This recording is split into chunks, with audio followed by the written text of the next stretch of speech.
Bueno, al cierre del mes de mayo, lo mencionábamos hace algunos minutitos, asistimos a un aumento, un incremento en la cantidad de muertes violentas, de homicidios, tema que preocupa a las autoridades y obviamente a la población. ¿A qué se debe este aumento? ¿Cómo es que llegamos a estas cifras? Al menos 37 homicidios maneja el país. Más de 40 maneja la diaria, 42 concretamente. Bueno, todo esto vamos a intentar arrojar un poco de luz, un poco de análisis con el consultor y analista en seguridad, Eduard Hoffman. Bienvenido nuevamente a Arriba Gente, ¿cómo anda? Bien, muchas gracias por la invitación. Gracias por su tiempo. Bueno, a nivel general, manejando estas cifras, ¿qué balance hace de este repunte que hubo en los homicidios? El diagnóstico es complejo, ¿no?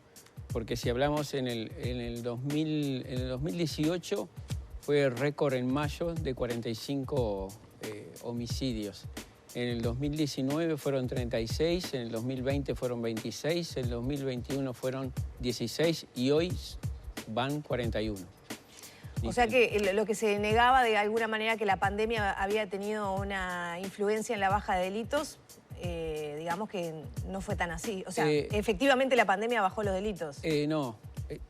Yo ahí tengo un matiz, porque en plena pandemia Estados Unidos incrementó un 30% de los homicidios, ¿no? O sea que...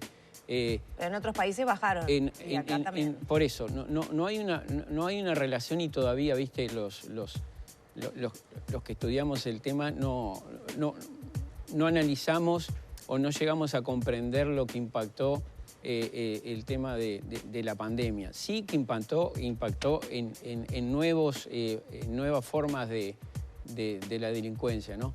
Pero yo esto tampoco lo asocio mucho al tema del narcotráfico. Porque, ¿qué pasa? Muchas veces no se distingue entre lo que es narcotráfico, microtráfico y narcomenudeo, ¿no? Nosotros hoy estamos teniendo un problema de narcomenudeo y te das cuenta por el tema de víctima que termina siendo ultimada. ¿Cuál es la diferencia, si el televidente también lo tiene claro? El narcomenudeo, ¿qué se diferencia del microtráfico? O sea, para que la gente entienda, el narcotráfico es esas cantidades de cocaína que llegan a nuestro país. El microtráfico es los cargamentos que se detectan y por lo general van a Europa. El microtráfico es la persona que acopia droga, ¿ah? Principalmente para que esa droga que viene de Paraguay, de Colombia y de Argentina, la copia y después lo que hace es derivarla al narcomenudeo, que es las bocas que nosotros estamos viendo hoy en día.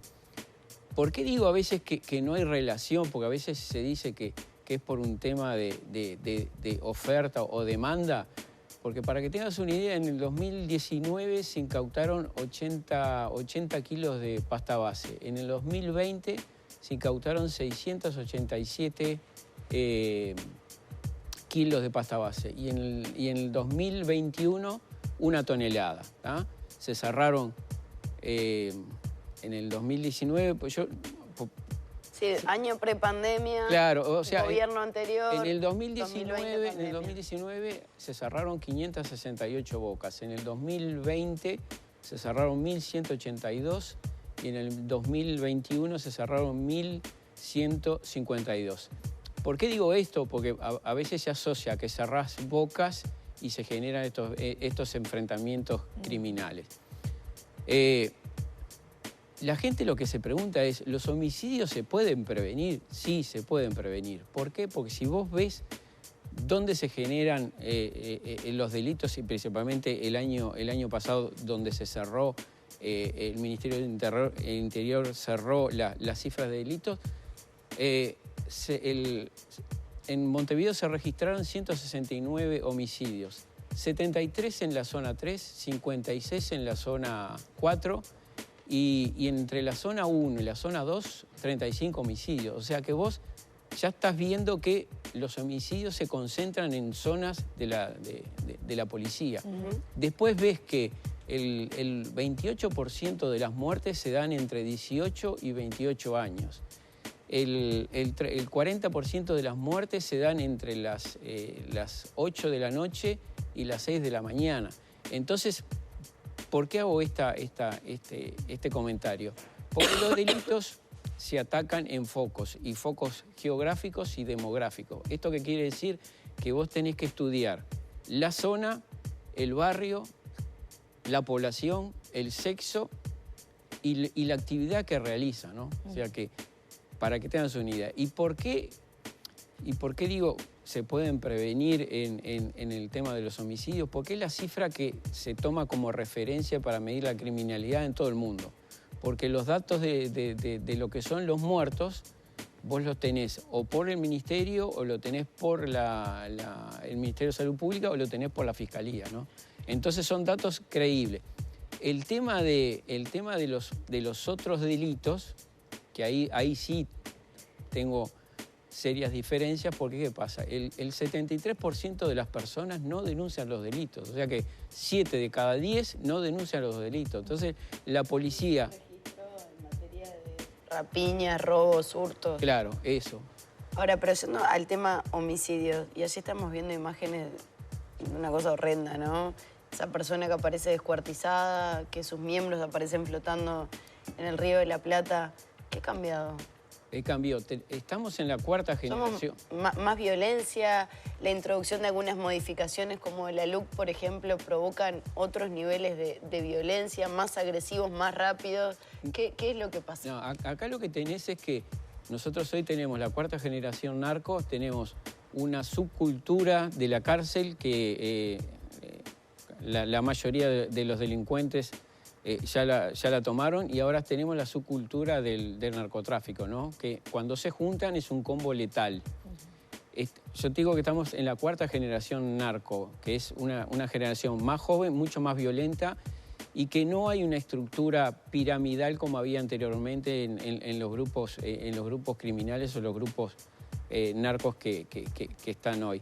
El tema de... ¿Qué pasa ahora? ¿No hay un jefe de banda? No hay un... Hoy lo que tenés es una estructura, viste, mucho más chata. Antes lo que tenías era una estructura más piramidal, en donde vos identificabas a los jefes. Lo que pasa que el tema es que la primera generación narco ya son demasiado viejos, y la gran mayoría se murió.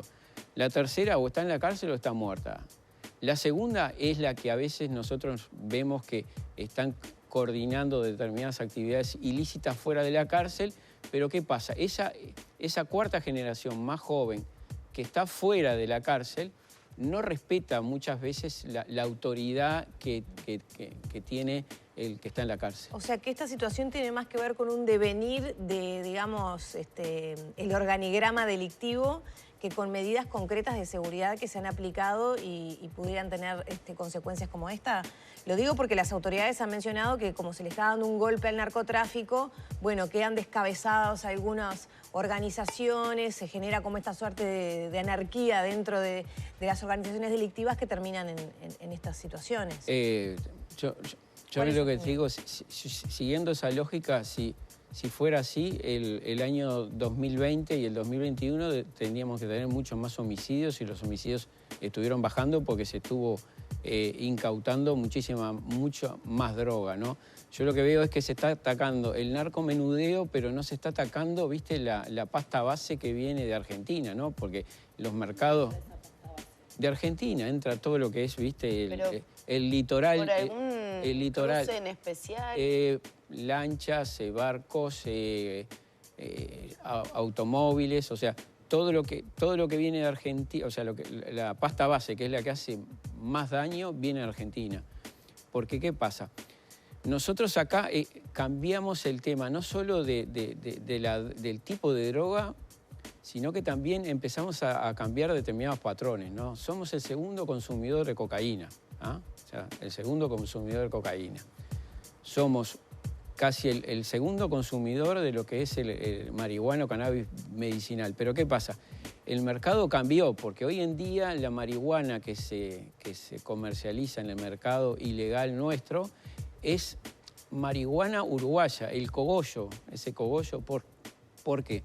Porque es de más alta calidad y mejor precio, y no la marihuana prensada que se consumía anteriormente. Pero tenemos otro problema. Nosotros ya tenemos laboratorios de droga de síntesis. ¿Ah?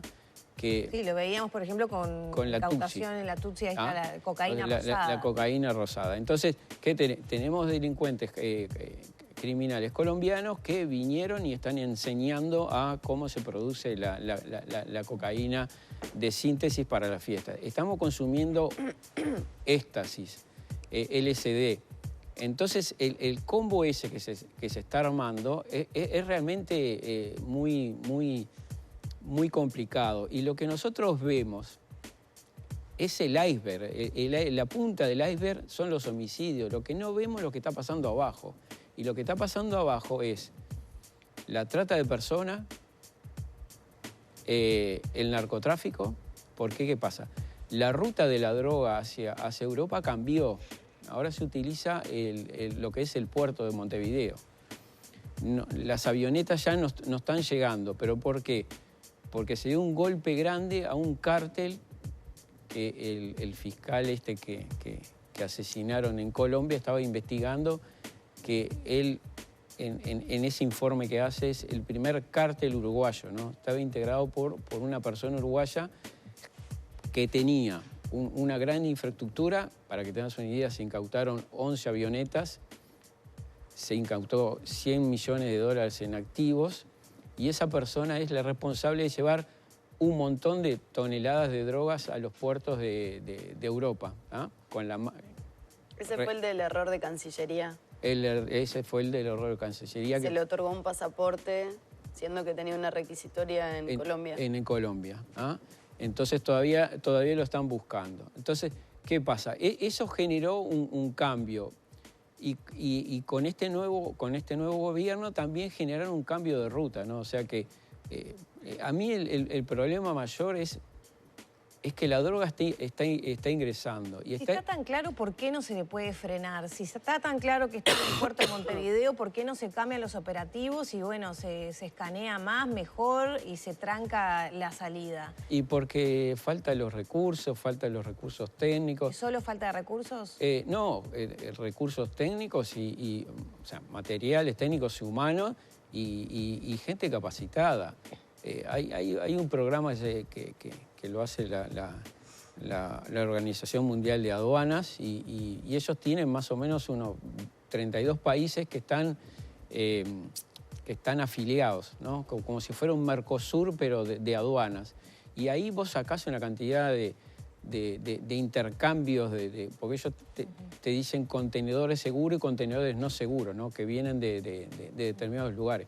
Lo que pasa es que Paraguay se ha vuelto un centro logístico de la cocaína colombiana, ¿no? Y está muy cerca de nosotros. Entonces, esa cocaína colombiana, que es de alta pureza, ¿no? Porque es muy pura, esa sale por la hidrovía, sale por el puerto de Montevideo o sale por Chile, porque como Chile tiene tratado de libre comercio con casi todo el mundo, entonces, ¿por qué pasa?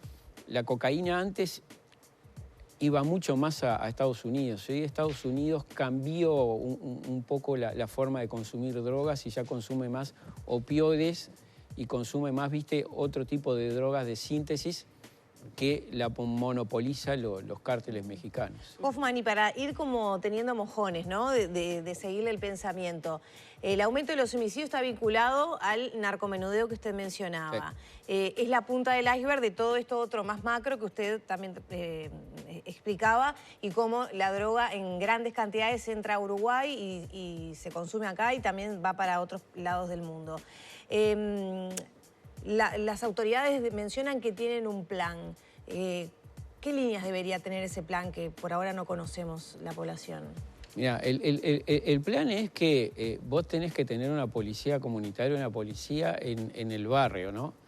Porque yo a veces veo, bueno, Magdalena que hace a veces móviles policiales, yo creo que muchas veces Magdalena tiene más información de lo que a veces los policías, porque cuando ella prende el micrófono, muchas veces hay gente que habla y le comenta determinadas cosas que no comenta la policía, porque la gente no es que no crea en la policía, no cree en el sistema. Entonces, cuando vos tenés el 73% de las personas que no denuncian, vos estás teniendo un problema. Entonces, hoy tenés que tener una policía en el territorio, una policía con el vecino. O sea, no que vos hoy, viste, hagas un procedimiento y coloques, no sé, 30 policías y esa policía después se vaya. No, vos tenés que llegar a hacerte amigo, a hacer confianza con los vecinos, los comerciantes y todas las personas. En los lugares que se cometen estos delitos, por lo general, no tenés cámara de televisión, no hay buena iluminación, no pasa transporte público. O sea, son lugares, viste, que el Estado como que no ha llegado o que no llegó. ¿Es el caso, por ejemplo, de los Palomares en su momento? Sí, los Palomares. Porque pienso en los pasajes, en donde no podían entrar las ambulancias. Bueno, se intentó hacer una intervención por parte del Estado. No sé si ha tenido el resultado o no, pero esa guerra entre los chingas de la otra banda, por lo menos, bueno, en realidad varios fueron asesinados en estos últimos tiempos. Pero digo, son esos ejemplos de operativos de saturación, son esos ejemplos de... Pienso también en el PADO, que en su momento aparentemente daba su resultado. ¿Qué es lo que se podría aplicar que no se está haciendo? Lo que no se está haciendo es estar con la policía en contacto con los vecinos. Claro, pero eso, más allá que puede ser un tema de confianza, hay otras cosas que me imagino que sí faltan. Sí, no. Si vos no tenés agua corriente, no tenés luz eléctrica, no llega una ambulancia, el Estado no te llega, bueno, capaz que hay alternativas que empezás a pensar, ¿no? Cuando vos mirás y decís, ¿cómo podemos evitar determinadas zonas conflictivas? Es eso lo que vos decís, la iluminación, que tenga buenos accesos, que tenga buenos servicios públicos, Y que con eso no estamos hablando de toda la gente que vive en los Palomares o en otros lugares sea... No, es que sean delincuentes, ¿no? El tema es que el tema delincuencial, y a veces cuando dicen, bueno, cerramos la boca. Sí, pero no es solo tapiar la boca, es todo el entorno, porque la boca genera, viste, una economía ilegal muy grande en la zona, y muchas veces la economía ilegal puede ser porque algunas personas se anexan a la economía ilegal o porque son coaccionadas a colaborar con esa droga. Entonces, ahí está el tema de por qué generan determinadas formas de ejecución. Y bueno, lo primero es para dejar un mensaje simbólico y un mensaje de poder. Después lo otro, el tema de quemar a las víctimas y de quemar todos aquellos lugares, los autos, es para no generar todo el tema de lo que es huellas o ADN. Yo el otro día, viste, hablando con unos conocidos, les decía, yo lo que veo que están exponiendo, viste, a la genetista de la policía técnica, cuando empezaron a nombrarla, cuando empezó a salir en la prensa, porque lo que tendrían que hacer es dejarla anónima y no nombrarla, porque ella hizo un trabajo muy profesional, hizo un trabajo que muchas veces no se hace, pero ¿qué pasa? Eso también alimenta que el 50% de los homicidios en Uruguay hace 10 años o 15 años que no se aclaran. O sea, si vos tenés un 50% de los homicidios que no se aclaran, el año pasado fueron 150, vos lo que estás generando es impunidad, vos lo que estás generando es la mercantilización de la muerte. ¿Y por qué? Porque generás que aquellos que matan por ajuste de cuenta o que matan por sicariato, si la justicia no llega o la policía no llega, vos seguís generando ese círculo de impunidad que hablamos. Pero si fuera por eso, los fiscales tampoco podrían hablar, los jueces no podrían hablar, porque son quienes imparten la justicia y mandan presos, ¿no? No, pero vos tuviste dijo un montón de cosas que a veces... Bueno, tal vez eso es un tema de cómo declaró y qué cosas podía decir. No, pero después... Pero para que tengas una idea... Para mí destacar el trabajo de una persona que después de... ¿Cuántos años llevó el caso Lola? ¿7? 7. No, y aparentemente tuvo mucho que ver con su impronta personal, claro, más que con líneas generales de organización del trabajo. No, yo entiendo, pero vos imaginate que en lo que va de mayo mataron 3 fiscales del crimen organizado, uno en Paraguay, otro en Ecuador y otro en Honduras. ¿Ah? Bueno, esperemos que eso no llegue. Pero Creo que estamos lejos todavía. No, pero ¿sabes qué pasa? Que siempre decimos, estamos lejos,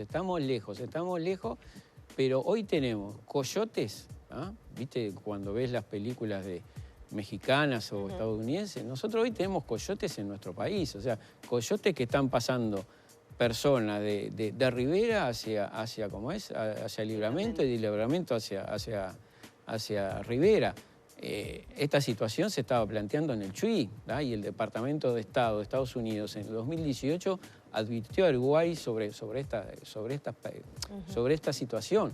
Entonces, nosotros hoy en día tenemos, como te decía, el iceberg ese, ¿ah? Y abajo tenemos este paraguas de delitos nuevos que son realmente complejos y complicados. ¿Qué medidas se deberían tomar a corto plazo para, bueno, amortiguar un poco la situación? Porque estamos hablando de conflictos dentro del ámbito del narcotráfico, del delito, etcétera, pero el tiroteo se da en la cancha de fútbol, en la esquina de la cancha de fútbol, donde hay niños, en la esquina de la cuadra donde vive mi tía, los nenes en la escuela. Y ya ha pasado, ¿no? Situaciones de donde inocentes también son dañados. Y eso va como permeando todos lados, ¿no? ¿Qué medidas se deberían tomar justamente para proteger a la población de estos... El tema es que vos te tenés que enfocar en zonas y en personas. ¿Ah? No podés... a veces la gente dice... necesitamos mayor presencia policial. Lo que se necesita es mayor presencia policial que conozca el lugar. Eso no se hace de un día para el otro. No, eso no se hace. Porque... por eso ¿el PADO no era una opción? Sí, pero el PADO era una opción, pero estaba aislado de toda una cantidad. El PADO, ¿sabés qué es? Para este tipo de cosas que está pasando en Peñarol. Que vos tenés una policía comunitaria y como la policía comunitaria no tiene todos los recursos, ahí vos traes el PADO y lo que haces es reforzar ese patrullaje. De alta dedicación, ¿Ah? así bueno, por eso, de alta dedicación, entonces vos lo reforzás. Lo que no podés hacer es esto, viste, que a veces se hacen, que se hacían y se hacían en el gobierno anterior, es estos operativos de saturación. Pasó en Peñarol, hubo un operativo y a las horas hubo un asesinato ahí en la calle. Sí, pero el almacenero que asesinaron el domingo, creo que a 7, 8 cuadras había un control policial. O sea que el tema es que hay muchas cosas que están fallando, ¿no? O sea, vos no podés tener una policía todoterreno, o sea, que todo lo sepa. Vos tenés que tener una policía especializada en determinadas problemáticas, que pueden ser la trata de personas, violencia de género, el narcotráfico, violencia en el deporte, los homicidios y capacitarlo y darle las herramientas. Ahora, si vos no tenés una... Hoy se trabaja con inteligencia, ¿ah? Hoy, viste, se trabaja con inteligencia. Vos sabés o vos tenés identificado una cantidad de delincuentes porque lo tienen identificado las personas que viven en el barrio. Porque ¿cuántos de nosotros vamos al barrio y te dicen, mirá, y la policía debería tener esa información, y esa información es clave para después armar toda esa georreferenciación que se hace para cortar este tipo de situaciones que son complejas. Yo lo entiendo, yo no le puedo decir, viste, no, miren que el tema de la droga, con el tema de las bocas, genera otro tipo de problemas. Sí, genera otro tipo, pero tenés que tener una respuesta a eso. Pero a mí lo que me llama la atención es la pasta base que llega de Argentina y que no se incauta. Y ahí está el problema, o sea, de la incautación en todo lo que es el litoral oeste del río Uruguay, está con Argentina, porque la pasta base viene de Argentina. Hoffman, un hecho puntual, perdón, puede ser que nos tenemos que despedir. Lore mencionó la situación que se dio en escuelas, ¿no? Un tiro que entra con una bala perdida, que no entiendo cómo no impactó sobre un niño. Afortunadamente tenemos que celebrarlo porque dio contra un almohadón. Policías que pasan a los tiros con delincuentes por la puerta de una escuela. Y en ese sentido, las autoridades han dicho, bueno, pero el policía tiene que defenderse. ¿El policía está capacitado para hacer una evaluación al momento? Porque, por ejemplo, en una feria vecinal me imagino que por más que el delincuente esté tirando, el policía no puede tirar. Ya pasó y murió una trabajadora de la salud hace un par de años. Entonces, Sí, ¿está capacitado el policía para ese tipo de situaciones? Pienso en los hechos recientes. Porque digo, nadie va a argumentar que el policía no tenga que defenderse, ni se está en contra de la policía, ni mucho menos. Pero sí un control de daños, una evaluación de daños al momento de pasar por un centro educativo. mira, Porque por lo que me dicen las autoridades de la escuela, los mismos jefes y encargados de ese operativo tuvieron que ir a pedir disculpas después por la situación. mira, yo lo que digo es que si el policía va a reprimir el delito, tiene que generar, si bien tiene que agarrar al delincuente, lo que tiene que generar es el menor daño posible. De nada te sirve que vos en una persecución choques y mates a una persona inocente que no tenga nada que ver. Eso O sea, lo puede pensar cualquiera, o sea, es un razonamiento básico. ¿Están preparados los policías para hacerlo? En algunos casos sí, en otros no. Entonces yo lo que digo, lo he estudiado con el tema de los centros, de los corredores y centros seguros de enseñanza, que hay una zona que teóricamente, viste, vos tenés que, tanto la policía como los delincuentes, pero principalmente la policía, tiene que tomar determinadas medidas porque no es cualquier lugar. O sea, no es lo mismo hacer una persecución en el Estadio Centenario. No se puede disparar frente a un centro educativo. No se puede. No se puede. Vos tenés que... Porque de hecho hubo una persona herida en la mano. Claro, los centros educativos es como si vos tuvieras un círculo rojo y decir, en este lugar nosotros armas, tiroteos, persecuciones o lo que sea, no se pueden hacer porque puede generar mucho mayores daños de lo que se generó. Acá corrieron con suerte, ¿no? Hoffman, muchas gracias. Gracias. Como siempre, gracias a la ustedes. charla daría para mucho más, pero gracias por estos minutos. No, gracias a ustedes.